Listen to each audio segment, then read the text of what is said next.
Como é a sua vida em termos de sua fé? Quais problemas você vê no cristianismo e na Bíblia que levaram você a se converter ao Islã? Um dia tive uma experiência espiritual interessante que me levou a procurar meu caminho espiritual e a escolher o cristianismo. Quando comecei a ler a Bíblia, notei alguns problemas. Cristo não foi chamado ao cristianismo, nem à encarnação, nem à fé na Trindade, nem ao sacrifício para expiar os pecados da humanidade. Isso é o escândalo. Os cristãos geralmente não conhecem a opinião de seus estudiosos sobre o assunto.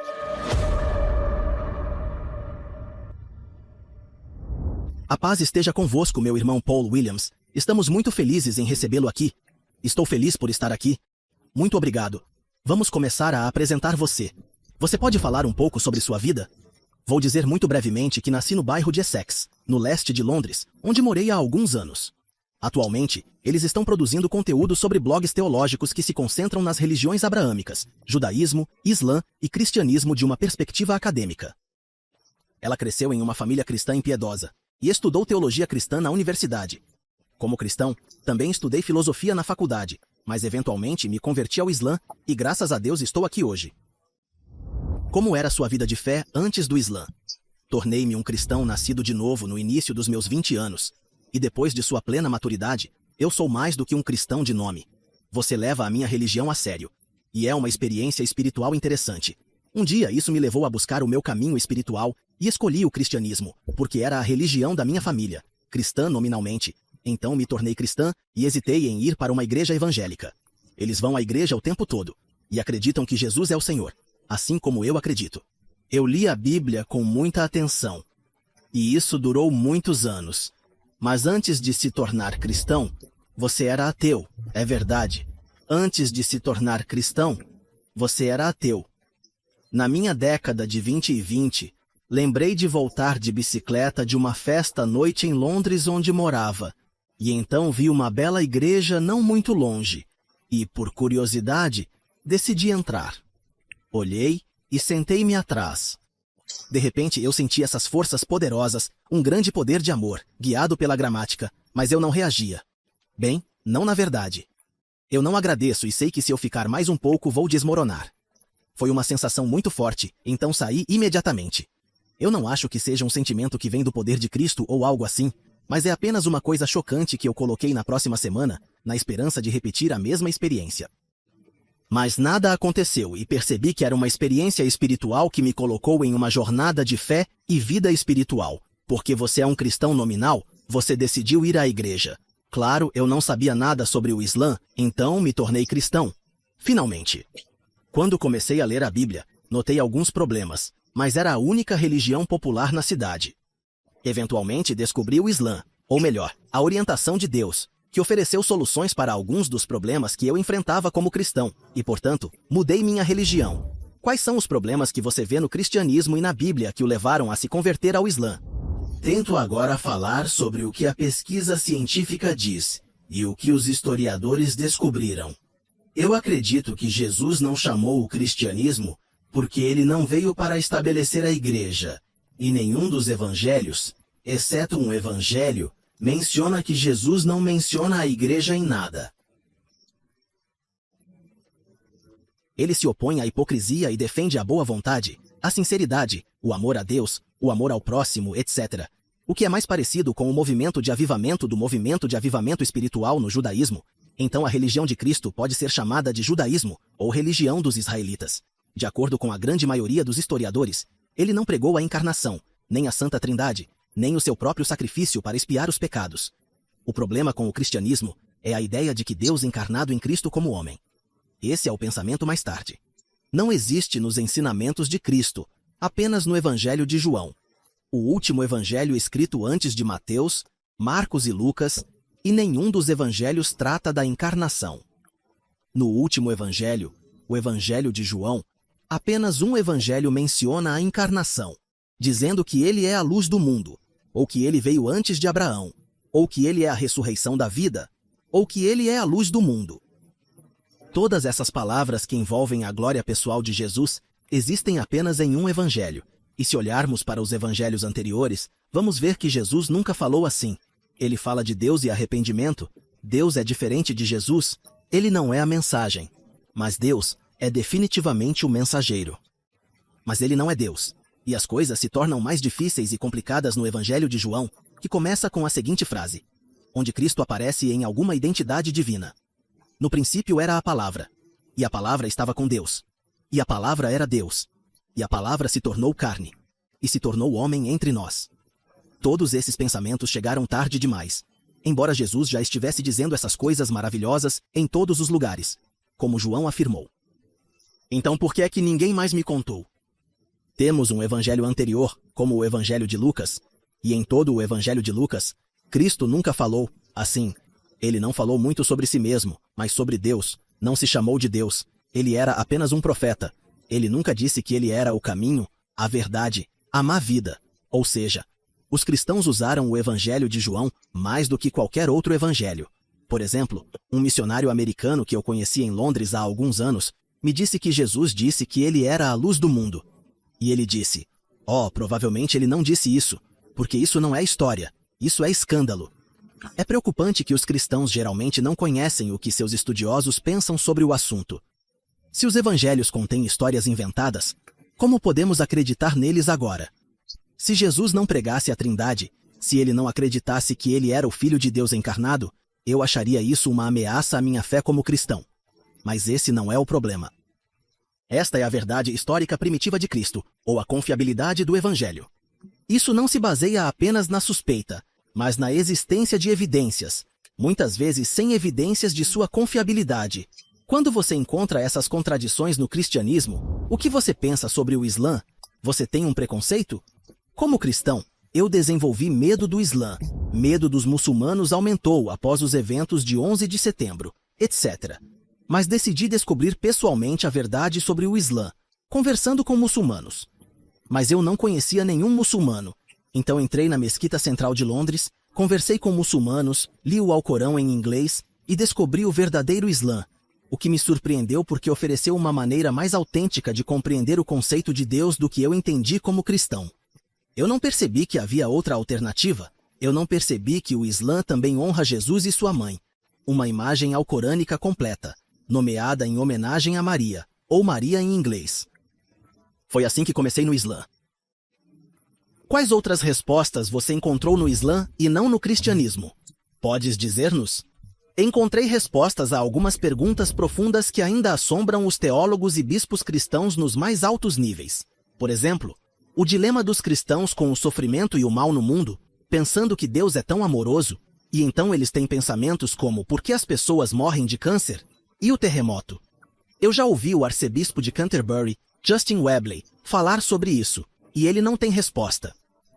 Isso é frustrante, porque se eu não me importo, se ele tirou do Alcorão, há respostas para essas perguntas no Islã, respostas verdadeiras sobre a natureza da nossa vida na Terra e os atributos de Deus, sobre o mundo como uma prova e tribulação, como ele explica, a vida após a morte e recompensa, mas os cristãos não usam nenhuma delas.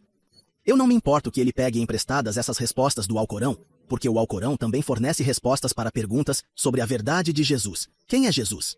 De acordo com estudiosos ocidentais, acho que ele era um profeta, é o que diz o Alcorão.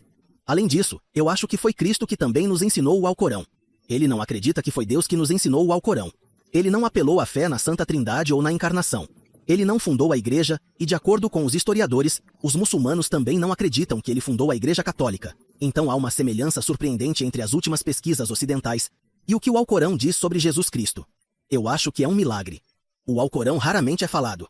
Você tem alguma outra evidência que refute as crenças fundamentais do cristianismo? Vamos discutir a ideia do sacrifício de Cristo. Primeiro, vou dar-lhe uma cópia de como os cristãos entendem isso. Muitos cristãos vão lhe dizer que Jesus é o Senhor e ele morreu pelos nossos pecados.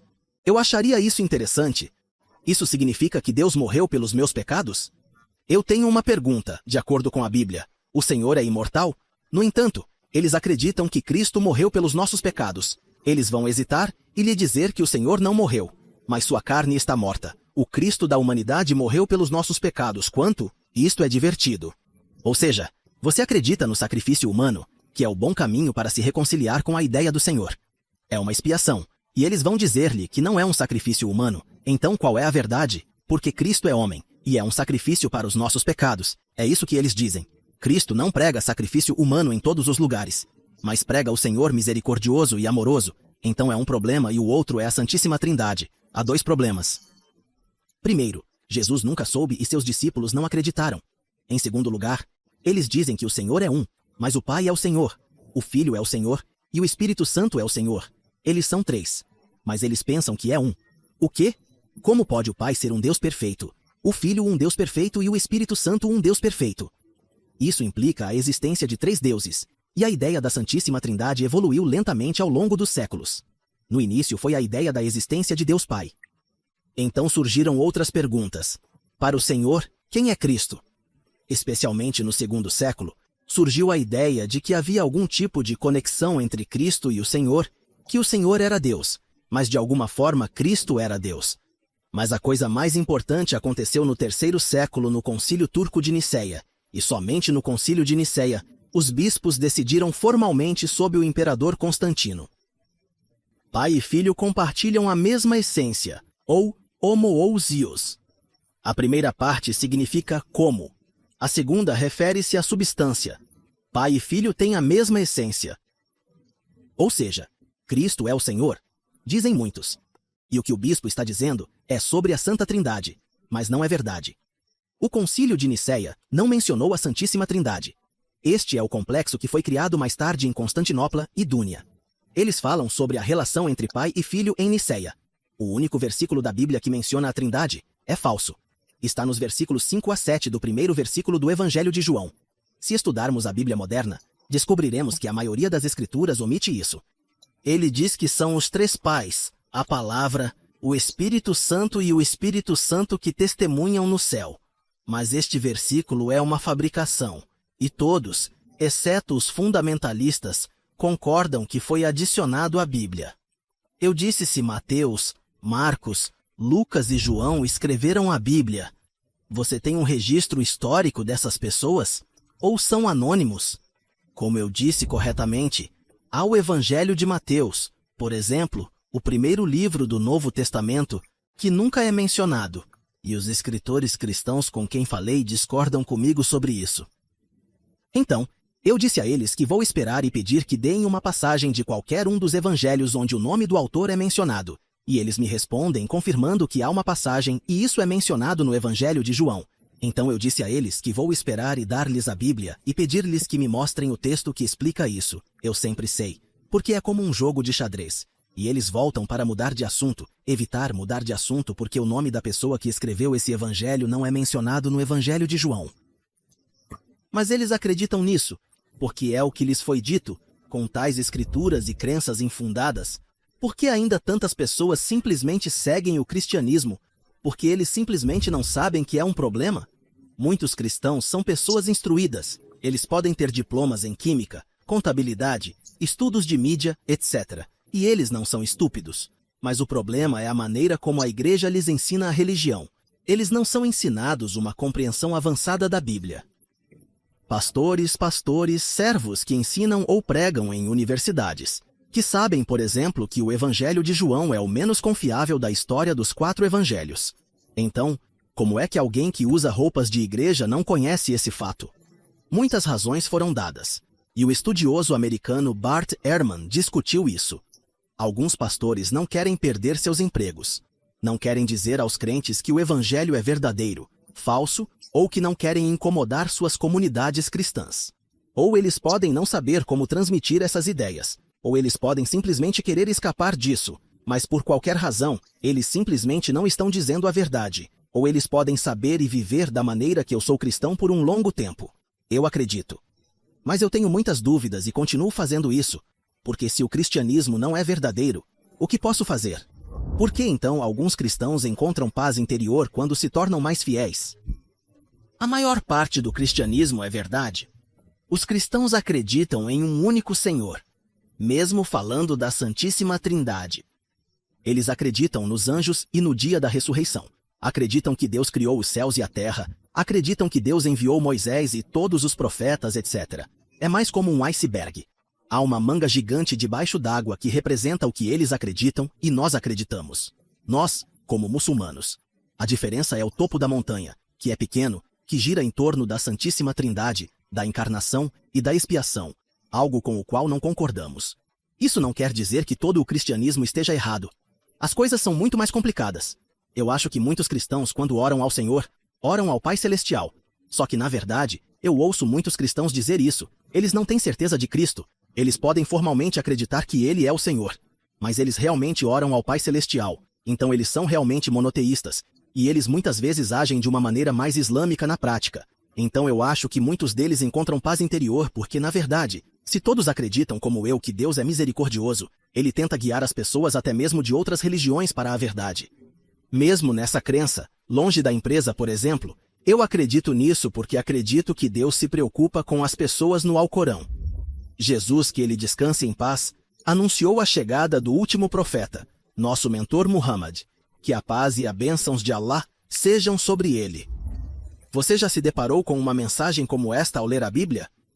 Sim, muitas vezes nos evangelhos anteriores, e não no Evangelho de João. O mais inconsistente histórico é que nos evangelhos anteriores, você encontrará Jesus falando do Filho do Homem que virá mais tarde. E ele não está falando de si mesmo, mas falando da forma da ausência de outra pessoa. Ele costuma dizer.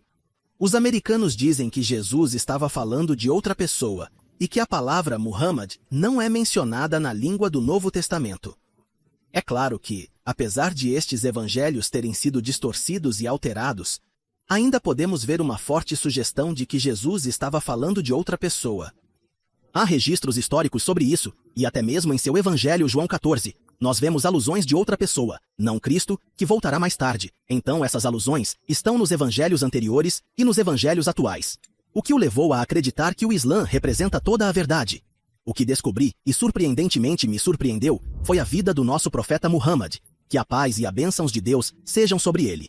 Quando falamos sobre figuras históricas proeminentes na televisão e na literatura ocidental, eles falam sobre Platão, César e Alexandre. Em seguida, eles se voltaram para Napoleão Bonaparte, mas eles nunca negaram o profeta Muhammad, que ficou muito surpreso com isso.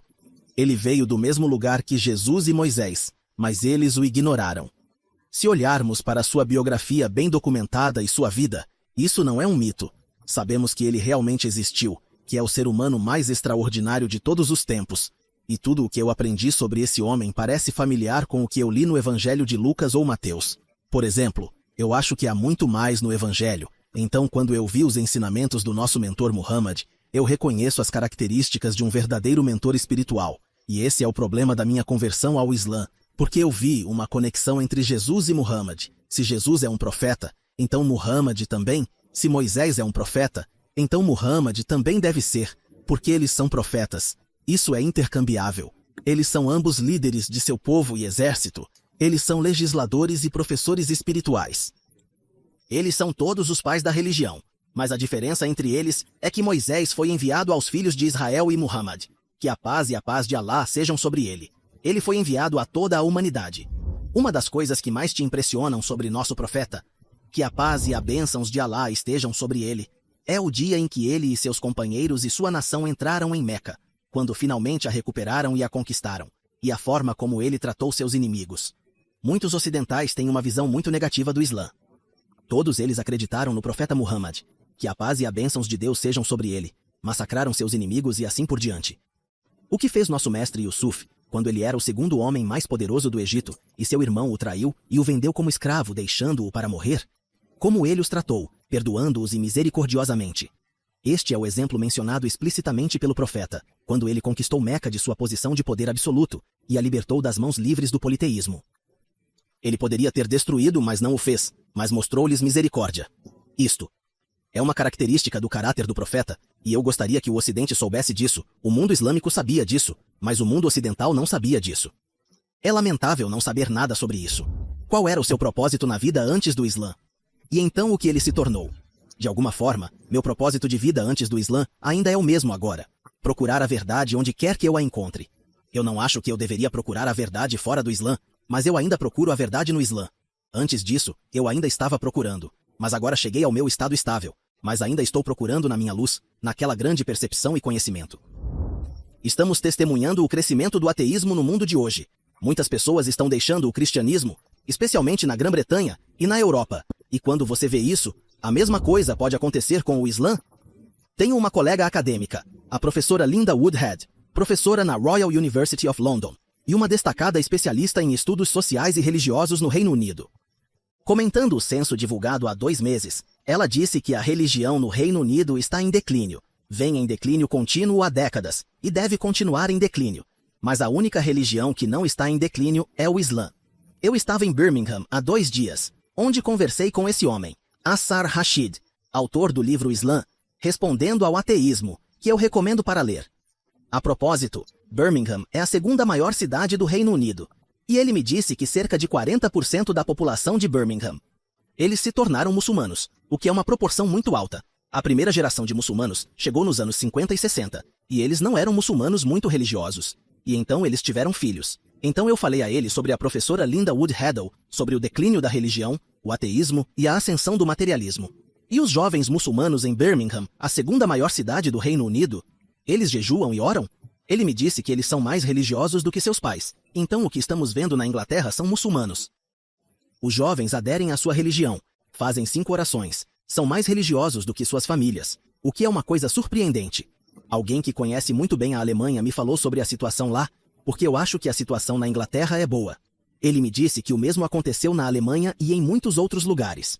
Os muçulmanos na Europa não estão abandonando a sua religião, porque as gerações mais jovens aderem à sua religião, e isso é bom para o futuro.